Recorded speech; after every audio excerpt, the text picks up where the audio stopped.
আসসালামু আলাইকুম। সংবাদে আপনাদের সবাইকে স্বাগত জানাচ্ছি। আমি ফিরোজ তোহা। শুরুতেই সংবাদ শিরোনাম জানিয়ে দেব এই মুহূর্তে হাতে পাওয়া সর্বশেষ গুরুত্বপূর্ণ আপডেট বাংলা সংবাদ। শুরুতেই থাকছে আদালতকে যা বলেন আইজিপি শহীদুল ও মামুন। বৈষম্য বিরোধী ছাত্র আন্দোলনের মিছিলে রাজধানীর পৃথক দুই স্থানে দুজন ব্যবসায়ীকে গুলি করে হত্যার অভিযোগে পুলিশের সাবেক দুই মহাপরিদর্শকের রিমান্ড মঞ্জুর করেছেন আদালত। তারা হলেন শহীদুল হক ও আব্দুল আল মামুন। এর মধ্যে শহীদুল হককে ৭ দিনের এবং আব্দুল আল মামুনকে ৮ দিনের রিমান্ডে পাঠানো হয়েছে। আজ সকাল 7:45টার দিকে তাদের আদালতে তোলা হয়। এ সময় মামলার সুষ্ঠু তদন্তের স্বার্থে 10 দিনের রিমান্ড আবেদন করেন পুলিশ। এ সময় আদালতে সাবেক আইজিপি শহীদুল হক নিজেকে নির্দোষ দাবি করেন। তিনি বলেন, আমি পুলিশ থাকতে কোনো মিথ্যা মামলা দিয়ে কাউকে হয়রানি করিনি, পুলিশকে জনগণের কাছে নিয়ে গেছি। আমি যতদিন চাকুরি করেছি মানুষের সেবা করেছি। আমার বিরুদ্ধে যেসব অভিযোগ আনা হয়েছে তার কোনোটি সত্য নয়, আমি সম্পূর্ণ নির্দোষ। এবারে জানাবো সাম্প্রদায়িক সম্প্রীতি ধ্বংসের পুরনো খেলা আর হবে না। দেশের সাম্প্রদায়িক সম্প্রীতি ধ্বংসের পুরনো খেলার পুনরাবৃত্তি করতে দেওয়া হবে না বলে জানিয়েছেন বিএনপির ভারপ্রাপ্ত চেয়ারম্যান তারেক রহমান। তিনি বলেন, সংখ্যালঘুর কার্ড দিয়ে অনেক খেলা হয়েছে, সেটা দেশে যেমন হয়েছে দেশের বাইরেও কম হয়নি। নিজেদের অপকর্ম আড়াল করতে তারা দেশকে অস্থিতিশীল করার চক্রান্তে যুগ যুগ ধরে এই সংখ্যালঘু ও সংখ্যাগুরুর স্পর্শকাতর বিষয় আর নির্যাতনের কল্পকাহিনীর ফাঁদে রাজনৈতিক সুবিধা নেবার অপচেষ্টা করেছে।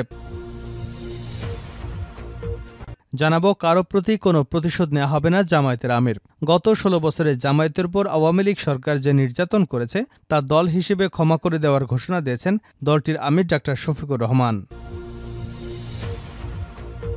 এদিকে বিদ্যুৎ খাতে হরিলুট, ভোক্তার কাঁধে দায়।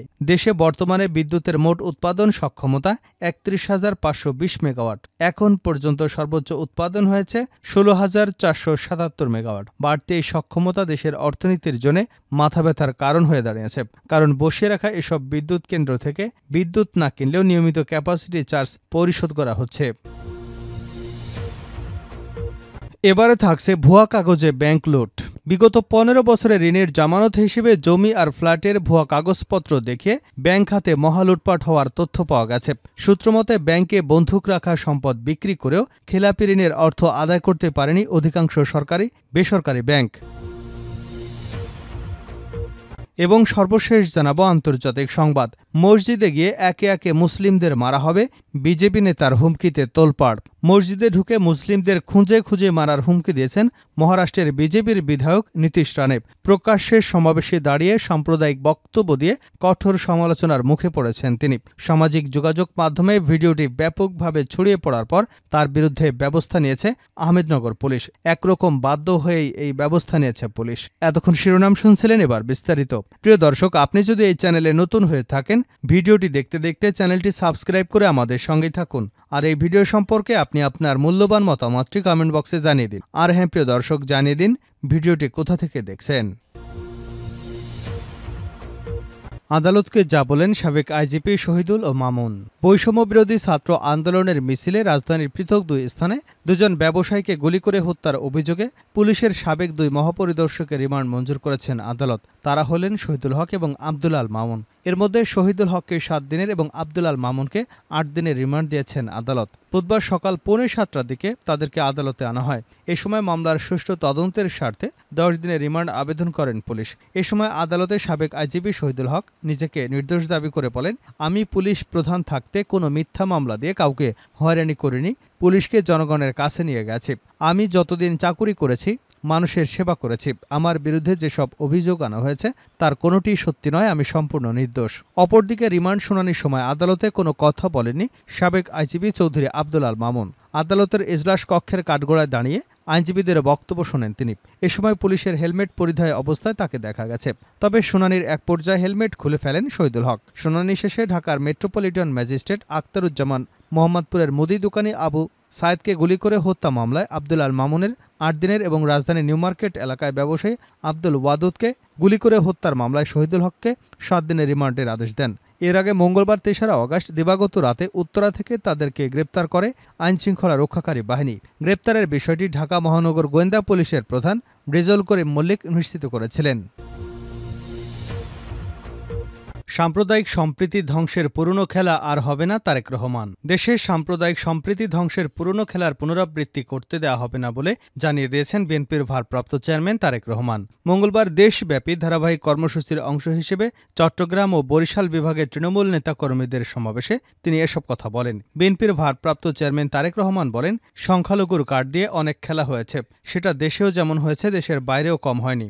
নিজেদের অপকর্ম আড়াল করতে আর দেশকে অস্থিতিশীল করার চক্রান্তে যুগ যুগ ধরে এই সংখ্যালঘু ও সংখ্যাগুরুর স্পর্শকাতর বিষয় আর নির্যাতনের কল্পকাহিনীর ফাঁদে রাজনৈতিক সুবিধা নেওয়ার অপচেষ্টা দেশে বিদেশে বারবার কারা করেছে সেটা আমরা সবাই জানি। বিএনপির ভারপ্রাপ্ত চেয়ারম্যান বলেন, সাম্প্রদায়িক সম্প্রীতি ধ্বংসের এই পুরনো খেলার পুনরাবৃত্তি দেশে আর করতে দেওয়া হবে না। আসুন আমরা সবাই এগুলোকে হয় কবর দিয়ে নিশ্চিহ্ন করি, নয়তো চিতায় পুড়িয়ে ভস্ম করে দেই। তিনি বলেন, আমরা কেউ মসজিদে যাই, কেউ মন্দিরে বা কেউ প্যাগোডায়, কেউ গির্জায়। তেমনি কারো উৎসব ঈদ উল ফিতর, কারো দুর্গাপূজা কিংবা বড়দিন অথবা বৈশাখী পূর্ণিমা, সেটাও আবার আমার আপনার সবার অভিন্ন পরিচয় নয়।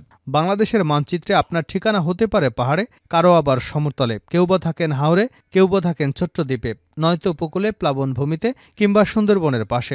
সকল ক্ষেত্রে পরিচয় আমাদের একটাই, আমরা বাংলাদেশি। এমনকি যারা এই পরিচয়কে প্রশ্নবিদ্ধ করতে চেষ্টা করেন তারাও জনরস এড়িয়ে পালানোর সময় যে পাসপোর্ট ব্যবহার করেছেন সেখানেও তাকে এই বাংলাদেশি পরিচয়টাই ব্যবহার করতে হয়েছে। তারেক রহমান বলেন, এই পরিচয় আপনার আমার যোগ্যতার মূল্যায়নের সময় যেমন নিরপেক্ষভাবে ব্যবহার করতে হবে, ঠিক তেমনি আমাদের অপরাধের ক্ষেত্রেও থাকবে একই মাপকাঠি। তারেক রহমান আরও বলেন, এদেশের ধর্মীয় সম্প্রীতি ধ্বংসের ষড়যন্ত্রকারীদের হাত থেকে এক ধর্মের উপাসনালয় আরেক ধর্মের অনুসারীরা ঐতিহ্যগতভাবে সুরক্ষিত রেখেছে যুগ যুগ ধরে। বারবার প্রমাণ করেছে এদেশে সংখ্যালঘু আর সংখ্যাগুরু বলে কিছু নেই। আমরা সবাই এক এবং অভিন্ন পরিচয়ের, আমরা সবাই বাংলাদেশি। তিনি বলেন, শুধু কথায় নয়, কাজেও এটার প্রমাণ দিতে হবে যখনই প্রয়োজন হবে। শহীদ প্রেসিডেন্ট জিয়াউর রহমান, দেশপ্রেম, দেশনেত্রী বেগম খালেদা জিয়ার আত্মত্যাগ আর সহস্র নেতাকর্মীদের আত্মত্যাগের বিনিময়ে বিএনপি জনগণের আস্থা আর বিশ্বাসে যে জায়গায় পৌঁছেছে, কতিপয় বিপদগামী হঠকারিতায় সেটা নষ্ট করে দিতে দেওয়া হবে না।